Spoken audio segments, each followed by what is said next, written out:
ಆಧ್ಯಾತ್ಮ ಆಧ್ಯಾತ್ಮ ಅಂದರೆ ಅದಕ್ಕೆ ಸಾಕಷ್ಟು ಮಹತ್ವವನ್ನು ನಮ್ಮ ದೇಶದಲ್ಲಿದೆ.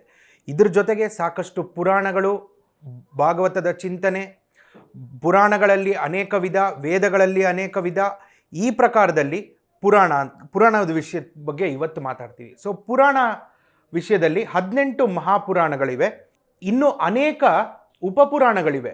ಒಂದು ಮಹತ್ವದ ಪುರಾಣ ಅಂದರೆ ಭವಿಷ್ಯಮಾಲಿಕಾ ಪುರಾಣ ಅನ್ನುವಂಥದ್ದು. ಸೊ ಈ ಒಂದು ಭವಿಷ್ಯಮಾಲಿಕಾ ಪುರಾಣದ ಬಗ್ಗೆ 35ಕ್ಕೂ ಹೆಚ್ಚು ವರ್ಷಗಳ ಕಾಲ ಒರಿಸ್ಸಾ ಮೂಲದ ಪಂಡಿತ್ ಡಾಕ್ಟರ್ ಶ್ರೀ ಕಾಶಿನಾಥ್ ಮಿಶ್ರಾ ಅವರು ಸಾಕಷ್ಟು ಅಧ್ಯಯನ ಮಾಡಿದ್ದಾರೆ. ಸೊ ಏನು ಈ ಭವಿಷ್ಯಮಾಲಿಕಾ ಪುರಾಣ, ಇದರ ಮಹತ್ವ ಏನು, ಮತ್ತು ಈ ಒಂದು ಪುರಾಣದ ಒಂದು ರಿಲೆವೆನ್ಸ್ ಜನಕ್ಕೆ ಏನಿದೆ ಅನ್ನೋದ್ರ ಬಗ್ಗೆ ಇವತ್ತು ತಿಳ್ಕೊಳ್ಳೋಣ. ನಮ್ಮೊಂದಿಗೆ ಸ್ವತಃ पंडित डॉक्टर श्री काशीनाथ मिश्रा और इधर गुरुजी नमस्कार। जय जगन्नाथ।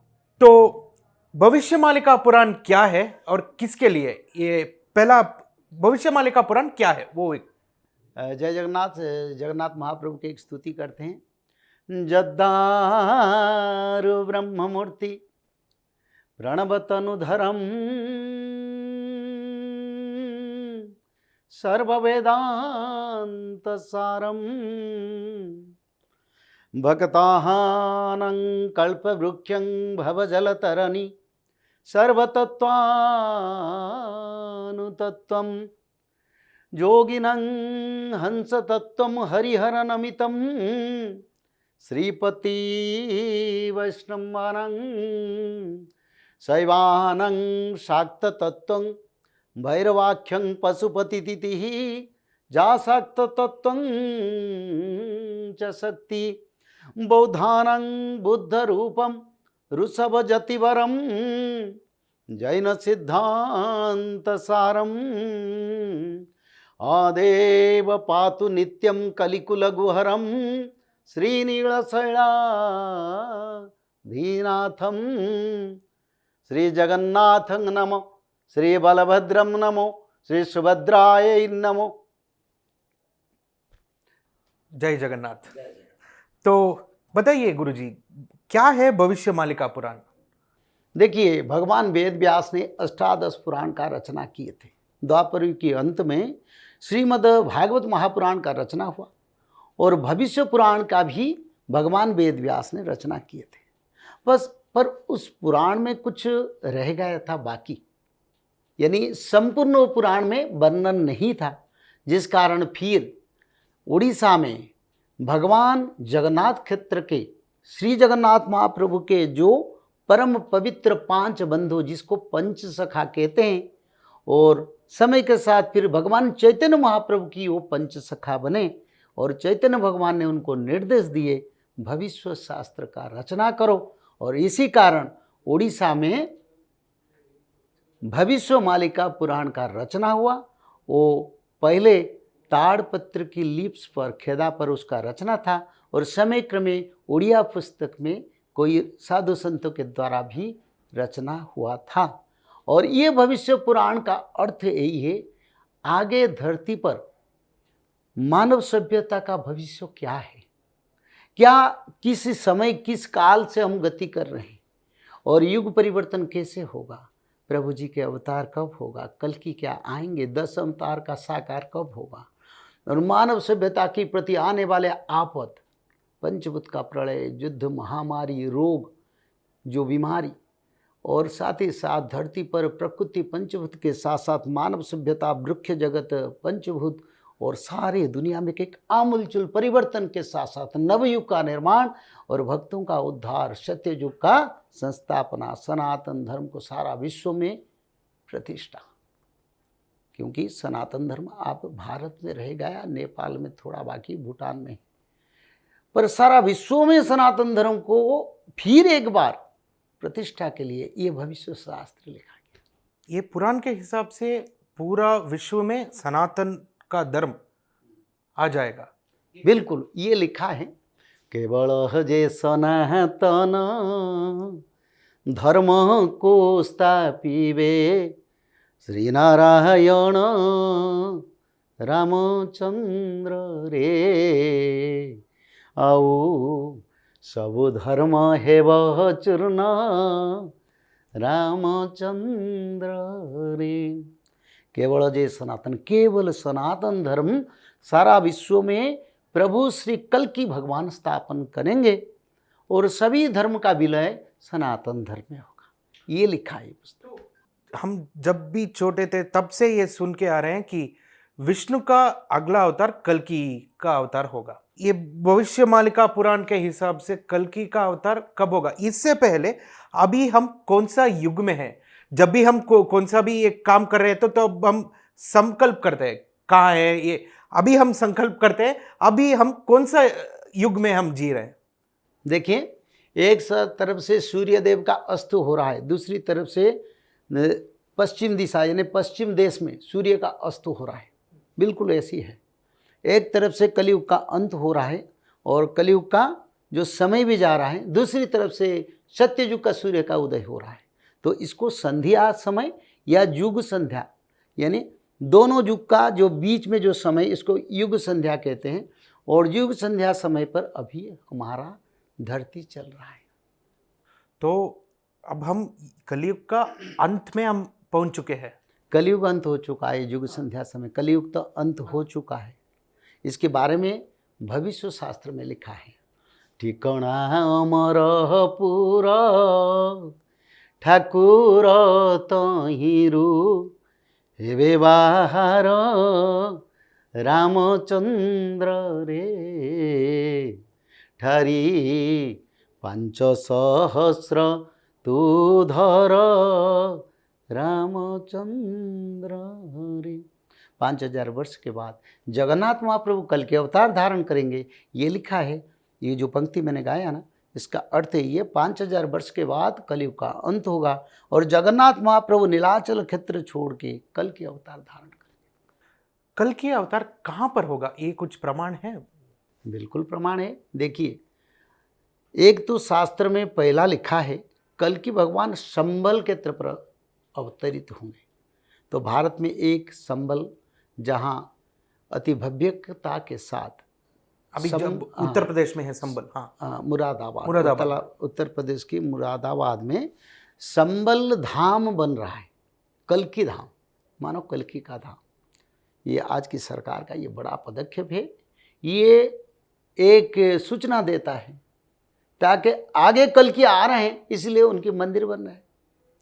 अगर प्रभु नहीं आएंगे तो मंदिर निर्माण का क्या जरूरी था? तो ये पहला संकेत है। दूसरा, शास्त्रों के अनुसार हिमालय के बागमती क्षेत्र को भी संबल कहते हैं।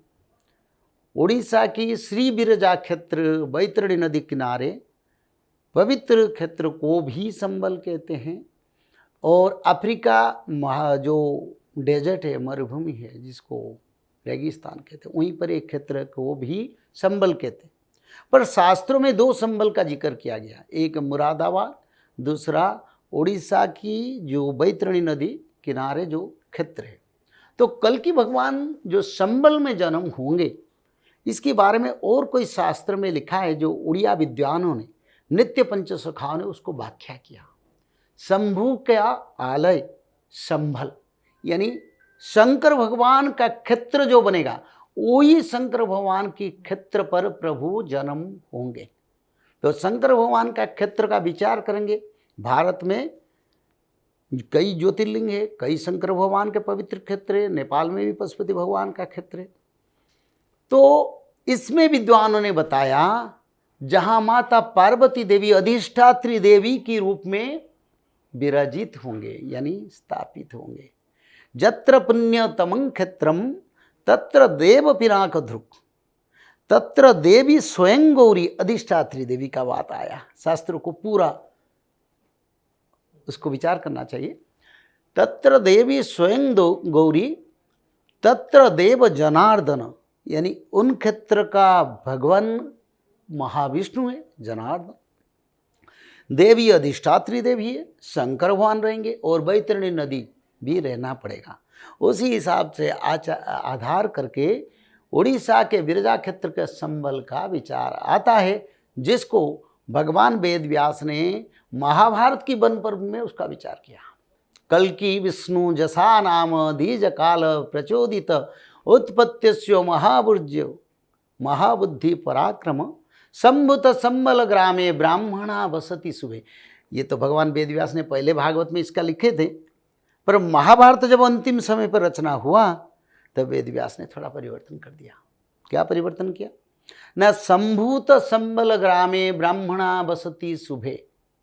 संभूत यानी स्थापन किया गया संबल, पुराना संबल की विचारधारा को थोड़ा इधर कर दिया भगवान वेदव्यास ने। संभूत संबल ग्रामे ब्राह्मणा बसती शुभे, यानी ब्राह्मणों का बसती अर्थ गांव, शुभ उद्देश्य यानी शास्त्र, शुभ का बात यज्ञ अनुष्ठान। जिस स्थान पर वैतरणी नदी, जिस स्थान पर शंकर भगवान का क्षेत्र, जिसकी अधिष्ठात्री देवी माता पार्वती स्वयं, उसी क्षेत्र पर संभुत संबल पर स्थापन किया गया, संबल पर ब्राह्मणों का गांव यज्ञ उद्देश्य पर स्थापन किया गया, उसी संबल क्षेत्र पर एक कल के अवतार होंगे। ये पूरा कंट्रोवर्सी को आ गया। तो इसीलिए ये बिल्कुल प्रमाण है, स्पष्ट प्रमाण मिलता है।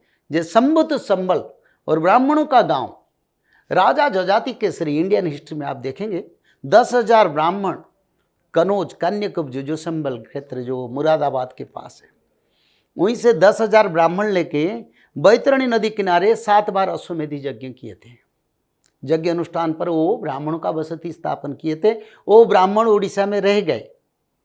फिर पहले इसको अच्युतानंद ने लिखे हैं, जो नित्य पंचसखा भगवान कृष्ण के, चारों युग में वो पंचसखा प्रभु के हैं। उन्होंने लिखे हैं, प्रथम रे ब्रह्मा जही यज्ञ करी थिले। पहले ब्रह्मदेव वही बैतरणी नदी किनारे ब्रह्मलोक से ब्राह्मण को लाके अंतर्वेदी और ब्राह्मणों का गांव स्थापन करके वहीं पर सृष्टि का आद्य सृष्टि कल्याण यज्ञ किए थे। किसने? ब्रह्मदेव ने। इसीलिए शुभ स्तंभ वहीं पर स्थापन किए थे। अभी भी ब्रह्मदेव द्वारा स्थापित शुभ स्तंभ वही बिरजा क्षेत्र, वही बैतरणी नदी किनारे अवस्थित है, अभी भी विद्यमान है। तो इसीलिए इसमें स्पष्ट प्रमाण मिलता है उड़ीसा में भगवान कल की जन्म। अभी जब भी हम भागवत सुनते हैं या रामायण सुनते हैं, एक युग का अंत्य होता है, तब मानो कि अभी द्वापर युग अंत में पूरा एक बाढ़ आता है, पानी में सभी डूब जाता है। कलयुग का अंत क्या होगा? देखिए, द्वापर युग के अंत में भी खंड प्रलय हुआ था, यानी पार्शियल डिजास्टर हुआ था। त्रेता युग के अंत में भी पार्शियल डिजास्टर हुआ था, और कलयुग के अंत में भी पार्शियल यानी खंड खंड प्रलय होगा। छोटे छोटे भूखंड पर, क्षेत्र पर प्रलय उपस्थित होगा, जिसमें पंचभूत का मुख्य शक्ति रहेगा। उसके साथ रोग यानी युद्ध और महामारी यानी बीमारी, जो पेंडेमिक जो आया था कोरोना जैसे, ऐसे बीमारी भी उसमें स्थान रहेगा। तो इसीलिए इस समय जो होगा ये पार्शियल डिजास्टर होगा। एक एक खंड पर प्रलय होगा। कहीं सुनामी होगा, कहीं अग्नि प्रलय होगा, कहीं बारिश के माध्यम में सुपर फ्लड से सुपर फ्लड होगा, कहीं धरती पर भूकंप की प्रलय होगा, कहीं अंतरिक्ष से आग की एस्ट्रॉयड बरसेंगे, और कहीं रोग बीमारी में लोग मरेंगे, कहीं युद्ध, विश्व युद्ध के माध्यम से मरेंगे, कहीं सिविल वार में मरेंगे। इससे कई तत्वों के माध्यम से धरती पर एक नव सत्य युग का निर्माण होगा। इसमें पापियों का विनाश होगा। ये भविष्य मालिका पुराण में लिखा है। एक भी भक्त, एक भी धर्मी लोगों का कुछ नहीं होगा। ये आपने जिक्र किया कि विश्व युद्ध का, क्या अभी हमारे इतिहास के हिसाब से 2 विश्व युद्ध हुआ है? क्या ये विश्व युद्ध का जिक्र भी भविष्य मालिका पुराण में है? बिल्कुल लिखा है। यही भारतर संगे पाकिस्तान टीजे लड़ीब रंगे जे, घोर समर करीब बेगे सुजने, पुणी जे चाइनी सैन्य, ये लिखा है।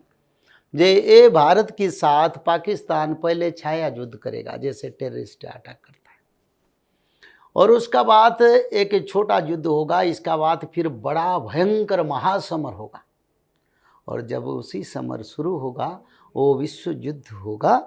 उसी के माध्यम से विश्व में सभी देशों 2 भाग में बंटवारा हो जाएंगे और उसका बाद चाइना पाकिस्तान के साथ मिलकर भारत के ऊपर युद्ध थोपेगा। बाद में क्या होगा? देखिए, ये युद्ध तो करीब 7 साल चलेगा। बाद में युद्ध भयंकर होगा, परमाणु वार होगा, बड़ा डिजास्टर होगा, विश्व में हर देश अपने आप में लड़ाई शुरू हो जाएगा, मानव सभ्यता का बहुत क्षति होगा, बहुत पापी लोगों का भी विनाश होगा वार में। और जब निर्णय नहीं हो पाएगा तब तारणहार आएंगे, यानी कल की युद्ध का निर्णय करेंगे, धर्म के साथ भारत की के लिए लड़ाई करेंगे और लड़ाई करके सारा विश्व में प्रमाण करेंगे ये धर्म का रक्षा के लिए मैं युगांतर में आता हूँ और ये समय युग निर्माण का सत्य युग का स्थापन करेंगे भगवान कल की, और भारत का विजय होगा और सारा विश्व में फिर प्रभु घूम घूम के सनातन धर्म का स्थापन करेंगे। ऐसे समय के साथ काम होगा। जब भी हम भगवान की बात करते हैं या मंदिर को जाते हैं, भगवान और भक्तों का मिलन का एक अनुभूति होता है, तो इस पुराण में भगवान और भक्तों का मिलन का क्या जिक्र है? ये लिखा है, सारा विश्व में 16 मंडल प्रभु कल की गठन करेंगे। 16 मंडल, मंडल का अर्थ 16 ऑफिसेस। तो वो जो मंडल ऑफिस है उसका कार्य है भगवान कल्कि का नाम, उनकी जो मंत्र, उनकी जो सत्ययुग का विचारधारा, सत्ययुग का पालन करने के लिए क्या क्या नियम है उसका प्रचार करेंगे।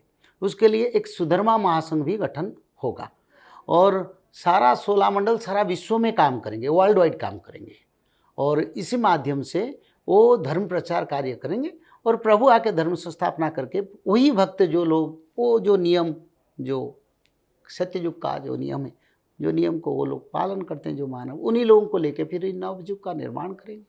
तो अभी हम कलयुग का संध्या काल में हैं। अभी भक्तों या भक्तगण कैसा रहना चाहिए? इसका मतलब क्या धर्म पालना, कौन सा धर्म पालना करना चाहिए?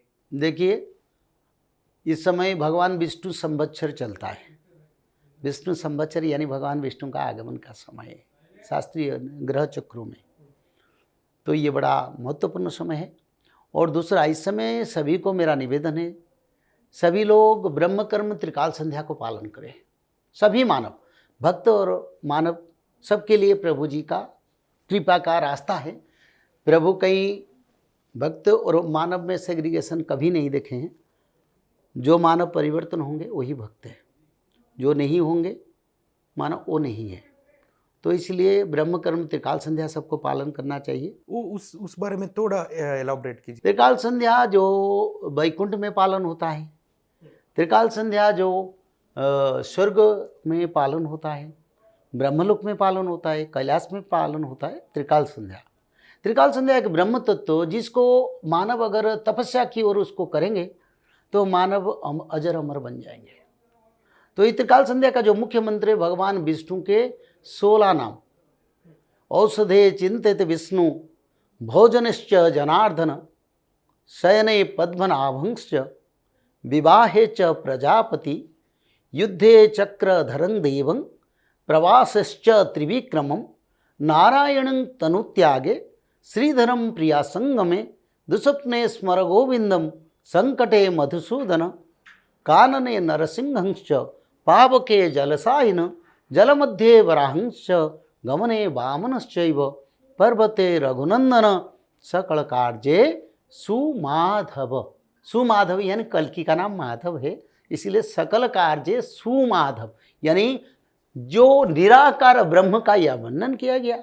और ये जो 16 नाम का जो मंत्र है, इस मंत्र भगवान विष्णु के 16 नाम, जो लोग इसको भजन करेंगे और भगवान विष्णु के मुख्य 10 अवतार मत्स्य, कच्छप, वराह, नृसिंह, वामन, परशुराम, राम और बलराम, बुद्ध, कल्कि, इस मंत्र और उसके साथ साथ श्री दुर्गा देवी और माधव की जो स्तुति है, जय दुर्गा माधव कृपामय कृपामयी, उस स्तोत्र को स्तुति करना चाहिए। और माधव नाम 108 बार एक अध्याय भागवत पठन त्रिकाल संध्या का मुख्य मंत्र है। इसको जो लोग पालन करेंगे वो अजर अमर बन जाएंगे। रोग बीमारी आपद परमाणु जैसे शक्ति को भी वो प्रोटेक्ट कर पाएंगे। तो ये है मानव के लिए प्रोटेक्शन आप कह रहे हैं, क्योंकि जब भी कुछ खराब चीज होता है, मतलब कुछ दुस्थिति आता है, तब हम हरि का स्मरण करते हैं या भगवान का स्मरण करते हैं। तो ये स्मरण के एक ही उपाय है ये सब बचने के लिए। मतलब आप बता रहे हैं कि तीसरी महायुद्ध होगा, कुछ बीमारी आएंगी। महायुद्ध का आधा शिला उसी दिन पड़ गया जिस दिन पाकिस्तान के साथ 2025 7 तारीख को वार हुआ। पहलगाम में हुआ नहीं, पहलगाम में उससे पहले अटैक, टेररिज्म अटैक हुआ था। उसके बाद भारत पाकिस्तान का वार 2025 7 तारीख को हुआ। वो 7 तारीख के बारे में मैं भविष्य पुराण में लिखा था, 7 तारीख पाकिस्तान के साथ 2025 में वार होगा। ये भी हमारी शास्त्र में मैंने रचना किया था। तो उसी दिन आधा शिला पड़ गया सत्ययुग का, यानी पापियों का विनाश और धर्म का उत्थापन होगा। और वही वार फिर कन्वर्सन आगे होगा, यू टर्न होगा। उस समय 2025-26 के बीच पूरा भयंकर रूप से भारत पाकिस्तान के साथ वार होगा, ये बिल्कुल होगा। तो जब भी ये सब होता है, हम भारतवासी राजा कौन है उसके बारे में चर्चा करते हैं। तो अभी शासन जो कर रहे हैं अभी बीजेपी पार्टी है, आगे क्या होगा? देखिए, एक धर्म का प्रकाश होने से पहले कोई प्रकाश आता है। हमारे देश में आज जो प्रकाश है शासन में, वो प्रकाश सत्ययुग का लाने के लिए एक स्वतंत्र समय की ओर लेके जा रहा है। चारों धाम का विकास हो रहा है, चारों धाम को रास्ता बन रहा है और सभी लोग सनातन की ओर के जा रहे हैं। रामलला का प्रतिष्ठा हुआ। ये सत्ययुग निर्माण का एक संकेत आ रहा है। और गौमाता का रक्षा, सनातन रक्षा के लिए आज की सरकार लड़ाई कर रही है। इसका अर्थ प्रभु जी आने से पहले प्रभु जी का भक्त आते हैं और युग निर्माण का, युग परिवर्तन का संकेत आज की सरकार है। तो ये जो अनुकूल संकेत आगे एक मंगलमय युग का निर्माण करने के लिए प्रभु का आगमन का रास्ता तैयार कर रहा है। तो ये सब संकेत है, अभी जो कुछ भी शासन है, क्या कुछ चल रहा है, वो सब संकेत है कल्कि का आगमन। कल की भगवान आने से पहले उनके भक्तों को भेजें ताकि परिवर्तन लाओ। अभी राम आए थे धर्म स्थापन करने के लिए और रावण का विनाश करने के लिए। कृष्ण जी आए थे कंस की संहार करने के लिए और धृतराष्ट्र की ईगो तोड़ने के लिए। अभी कल की भगवान क्यों आ रहे हैं? कल के भगवान क्यों आ रहे हैं? देखिए, भरना धर्म नहीं आश्रमचारी, अश्रुति विरोध सब नर नारी। जब वेद का विरोध होता है, जब गौमाता का हत्या होता है, जब ब्राह्मण को इज्जत नहीं मिलता है, जब धरती पर अत्याचार बढ़ता है, जब जीवों का हत्या होता है, तब प्रभु अवतार लेते हैं। आज तो सब हो रहा है, प्रभु आना जरूरी है, नहीं तो धरती माता का रक्षा कैसे होगा? धरती पर बार बार भूकंप हो रहा है, क्यों हो रहा है? ततः प्रजग्मु प्रसमं मरुद्गणा दिश प्रसेदु विमलम नबुद्धवत मही च कंपे न च मारुत बभौ स्थिर प्रभस्य प्यवहुत दिवाकर। भगवान राम जब अवतार नहीं हुए थे, ये राम अवतार का संस्कृत भागवत का शुल्क का मैंने उच्चारण किया। उसमें क्या लिखा है? जब प्रभु राम अवतार नहीं लिए थे, तब उसी समय भगवान राम जब अवतार नहीं लिए थे, तब धरती पर बार बार भूकंप हो रहा था। और कैसा भूकंप हो रहा था? जिसमें विनाश हो रहा था। और क्या हो रहा था? ना बार बार समुंदर किनारे लंघ रहा था। और क्या हो रहा था? ना टर्नाडो, साइक्लोन, टाइफून जैसे बड़े बड़े चक्रवात ये धरती को कवलित कर रहा था। रोग बीमारी, सूर्यदेव का गर्मी रोशनी बढ़ गया था। आज क्या है? युग परिवर्तन का संकेत है। ये में द्वापर युग का संकेत, आज युग का संकेत बस एक ही है। और भविष्य पुराण प्रमाण करता है। ठिकाना अमरपुर, यानी जगन्नाथ जी क्षेत्र छोड़ेंगे 5000 वर्ष के बाद। अभी 5125 साल हो गए। अब कलयुग नहीं है। सत्ययुग का आगमन द्वार देश पर हम खड़े हैं। मानव सभ्यता का कल्याण जरूरी है, मानव सभ्यता का रक्षा जरूरी है। इसीलिए ये भविष्य पुराण को निंदा, अपवाद, जितने दुख दुर्दशा होते हुए भी इसका हम प्रचार करते हैं सारा विश्व में। और इस प्रचार के माध्यम में मेरा विश्वास है प्रभु जी का काम हो जाएगा। गुरुजी, आप कलयुग के अंत के बारे में पूरा बता दिए। सत्ययुग कैसा रहेगा? देखिए, सत्य सोच, तप सोच, दया दान, चार पाद धर्म के ऊपर सत्ययुग स्टैंड करता है। तो ये सत्ययुग का पहला आयुध बनेगा, पहला अस्त्र बनेगा, तप, सोच और दया और दान। सत्ययुग में सभी लोग इसको पालन करेंगे, सभी मानवों में उसका परिलक्षित होगा पहला। और क्या होगा सत्ययुग में ना, आद्य सत्ययुग प्रकाश हो ही वह कड़ी काला घुंची जीव। आद्य सत्ययुग, ये पूर्ण सत्ययुग नहीं, आद्य सत्ययुग 1009 साल तक चलेगा, उसका बाद पूर्ण सत्ययुग होगा। जब सत्ययुग होगा सालों भर थ्रू आउट दी सीजन एक मौसम रहेगा। अभी 6 मौसम है, एक मौसम कैसा मौसम रहेगा? जो स्वर्ग में जैसा मौसम है ना, धरती ऐसे मौसम बनेगा। सभी लोग आनंद में रहेंगे, किसी का बीमारी रोग कुछ भी नहीं रहेगा, कोई अस्पताल मेडिकल कुछ भी नहीं रहेगा, मेडिकल का जरूरत नहीं होगा, सभी लोग रोग मुक्त हो जाएंगे, सभी लोगों का नवजौवन प्राप्त होगा, सभी लोग सुंदर बन जाएंगे, लोगों का उम्र बढ़ेगा नहीं, एक ही उम्र में लोग रह जाएंगे और सभी 16-17 साल युवा जैसे दिखाई देंगे। और सालों भर हर पेड़ पौधे में फल फूल भरा रहेगा। 1 महीने में धान होगा, 1 महीने में गेहूं होगा। लोग 1 बीघा जमीन में जो खेती करेंगे, एक एक गांव उसको खाएंगे, तभी उसका अंत नहीं होगा। कोई गरीब नहीं रहेगा, कोई धनी नहीं रहेगा। 1 लाख भक्तों को सारा विश्व में भगवान कल की रजा बनाएंगे। सारा विश्व की राजधानी उड़ीसा के जाजपुर बनेगा, सारा विश्व की यूनाइटेड नेशन, और दिल्ली सिंहासन पर कल के भगवान बैठेंगे। गुरुजी अभी अंत में आएंगे, वर्तमान के अंक में आएंगे। वर्तमान में अभी अमेरिका और भारत का जो एक कोल्ड वॉर जैसा चल रहा है, मतलब पहले जैसा व्यवहार नहीं है, दोस्त ना रहे, तो ये भारत का परिस्थिति क्या होगा? देखिए, भारत का परिस्थिति तो हमेशा ही शांति और सुखदायक है। ना भारत कभी झुके हैं, ना भारत कभी किसी के ऊपर पहले कुछ दबाव डाले हैं। इतिहास में हमने देखे, हमारी भारत की गौरव सारा विश्व में किसी देश में नहीं है। इस भारत भूमि शास्त्रों में रचना है, कई अमेरिका, फ्रांस, जापान, जर्मन के बारे में शास्त्रों में रचना नहीं है।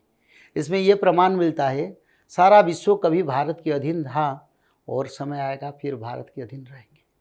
तो इसलिए भारत का भविष्य बड़ा उज्जवल है। जिस देश में कोटि ब्रह्मांड का ठाकुर जी, 33 करोड़ देवा देवी अवतीर्ण हो चुके या आने वाले, उस देश का क्या, संसार में देवता लोग भी दुर्लभ मनते हैं इस धरती पर, भारत धरती पर जन्म होने के लिए। भारत का भविष्य तो बड़ा आनंददायक सुखदायक है, और भारत सारा विश्व को लीडिंग करेगा, भारत विश्व गुरु बनेगा। सनातन धर्म भारत की मुख्य धर्म को सारा विश्व में सभी लोग मानेंगे। जब भी आप तृतीय विश्व युद्ध के बारे में बोलते हैं, तब हमको एक शक आता है, वो न्यूक्लियर वॉर के तरफ, अणुअस्त्र। तो इसका बारे में कुछ जिक्र है? देखिए, ये 600 साल पहले मैंने सभी शास्त्र पढ़ा, कोई शास्त्र में परमाणु के बारे में रचना नहीं है। हाँ, युग परिवर्तन कल के अवतार के बारे में लिखा है, पर भविष्य मालिका पुराण में स्पष्ट रूप में एटॉमिक वार 2025 मीन शनि के बाद होगा, ये लिखा है। अभी 2025 मीन शनि चलन चल रहा है, 2.5 साल चलेगा। तो ये जो समय आगे 2025 के बाद एक विश्व में एटॉमिक वार का सूचना भविष्य मालिका पुराण में लिखा है, और परमाणु का धमकी भारत को पाकिस्तान देगा, ये भी लिखा है। उसमें लिखा था, आज हम देख रहे हैं। तो परमाणु वार निश्चित रूप में होगा, और विश्व में कई देश के साथ, कई देशों का होगा, भारत के साथ भी होने वाला है। पर इस वार जो होगा ये अंतिम समय में होगा, जिस समय भगवान कल्कि का प्रकाश होगे। तुनाथ परम दयालु दुष्ट निवारी संत पाल। ब्रह्मास्त्र तो कोई भी प्रयोग कर दे, पर रखने वाले तो गोविंद है। तो इसीलिए गोविंद उसको रक्षा करेंगे, भक्तों का उद्धार करेंगे, देश का मर्यादा को रखेंगे, और सारा विश्व में प्रमाण करेंगे मैं सर्वशक्तिमान हूँ, मेरी इच्छा के बिना कुछ नहीं होता है, और परमाणु को भगवान कल्कि निष्क्रिय कर देंगे। प्रधानमंत्री नरेंद्र मोदी का भविष्य क्या है? भविष्य, देवभूमि में भविष्य क्या है? यहाँ परमार्थ मिलता है, और यहाँ जन्म होकर धर्म कार्य करते हैं। ऐसे तो अच्छे लोगों का भविष्य लिखा है, परमार्थ भी मिलता है और क्या मिलता है धर्म कार्य के लिए। वो तो धर्म कार्य अभी कर रहे हैं और परमार्थ की ओर जा रहे हैं।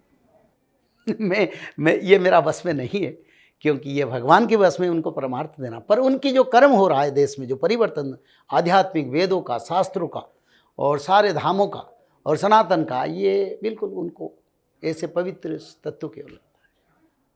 अपोजिशन लीडर राहुल गांधी का भविष्य, देखिए उनके बारे में मैं क्या बताऊं, वो भी हमारी भारत जैसे पवित्र देश में जन्म हुए हैं। वो जैसे भक्त होते हैं तो देवभूमि में जन्म होते हैं, देवभूमि में कोई भी जन्म होता है भारत में वो पवित्र है। ऐसे वो भी निश्चित रूप से उनका भी पूर्व जन्म का वहाँ पुण्य है, वो भारत जैसे देश में और अपोजिशन में बैठे हैं। देश की शासन का नियंत्रण को कई इधर उधर होते तो वो भी विचार के धारा में आते हैं। तो हमारे देश में हम सबको सम्मान करते हैं, हम सबको सम्मान करना हमारा सनातन का लक्षण है। और हमारे देश में जितने शासक पिछले समय से आज तक आए हैं सबको हम सम्मान करते हैं, और जो धर्म कार्य करते हैं इस समय उनको सराहना करते हैं, प्रशंसा करते हैं, क्योंकि धर्म कार्य अभी हो रहा है, इसलिए मैं सत्यता को कहता हूँ। अभी लास्ट में आते हैं, भविष्य मालिका पुराण अभी हिंदी में है, ओडिशा भाषा में भी है। अभी कौन सा भाषा में ये पुस्तक आपने प्रकट कर रहे हैं, और ये पुस्तक लेना है तो कहाँ पर लेना है? देखिए ये पुस्तक ऑनलाइन में हमने छोड़े हैं जो फ्री है, लोग डायरेक्ट उसको डाउनलोड करके विदाउट पैसा में कर सकते हैं। पर अमेजन को भी हमने कॉन्ट्रैक्ट दिए, वो सेल कर रहे हैं, उनकी पैसा से अमेजन के माध्यम से वो भी सेल होता है, फ्लिपकार्ट के माध्यम में भी सेल होता है। इंटरनेशनली उसको स्प्रेड करने के लिए ये ज़रूरी था, इसलिए हमने अमेजन को पकड़े हैं ताकि ये सारा विश्व में ये ग्रंथ का प्रचार हो जाए, सनातन धर्म का मूल ग्रंथ के हिसाब से। क्योंकि ये पुस्तक में हमने लिखे 2032 सारा विश्व सनातन धर्म का आगमन।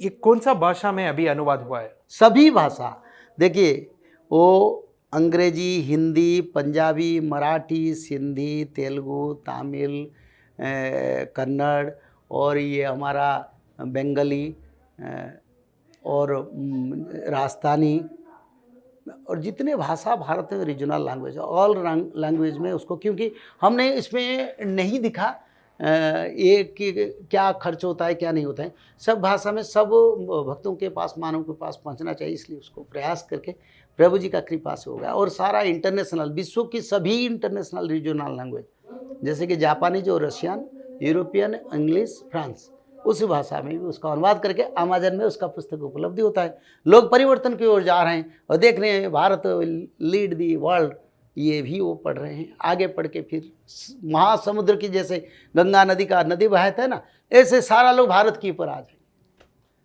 आपका अमूल्य समय देने के लिए बहुत धन्यवाद। जय जगन्नाथ। ಸೊ ಇವಿಷ್ಟು ಗುರುಜಿ ಅವ್ರ ಮಾತು. ನಿಮಗೆ ಬೇಕಾಗಿದ್ದರೆ ಈ ಬುಕ್ನ ನಮ್ಮ ಸ್ಕ್ರೀನ್ ಮೇಲೆ ಇರೋವಂಥ ಲಿಂಕ್ಗೆ ಹೋದರೂ ಸಿಗತ್ತೆ, ಹಾಗೂ ಆನ್ಲೈನಲ್ಲಿ ಇರೋವಂಥ ಕಾಮರ್ಸ್ ವೆಬ್ಸೈಟ್ಗಳಲ್ಲೂ ಈ ಒಂದು ಬುಕ್ಕಿನ ಲಭ್ಯತೆ ನಿಮ್ಗೆ ಇದ್ದೇ ಇರುತ್ತೆ. ಒಟ್ಟಾರೆ ಹೇಳಬೇಕು ಅಂದರೆ ಕನ್ನಡ ಸೇರಿದಂತೆ ಭಾರತದ ಎಲ್ಲ ಭಾಷೆಗಳಲ್ಲೂ ಭವಿಷ್ಯ ಮಾಲಿಕಾ ಪುರಾಣವನ್ನು ಅನುವಾದ ಮಾಡಲಾಗಿದೆ. ಇದರ ಜೊತೆಗೆ ಜರ್ಮನ್, ಫ್ರೆಂಚ್ ಹಾಗೂ ಇನ್ನು ಅನೇಕ ಅಂತಾರಾಷ್ಟ್ರೀಯ ಭಾಷೆಗಳಲ್ಲೂ ಕೂಡ ಭವಿಷ್ಯ ಮಾಲಿಕಾ ಪುರಾಣದ ಪುಸ್ತಕ ಈಗ ಲಭ್ಯವಿದೆ. ಇವಿಷ್ಟು ಈ ಸಮಯದ ವಿಶೇಷ. ನಿರಂತರ ಸುದ್ದಿಗಾಗಿ ನೋಡ್ತಾ ಇರಿ ಜಿ ಕನ್ನಡ ನ್ಯೂಸ್.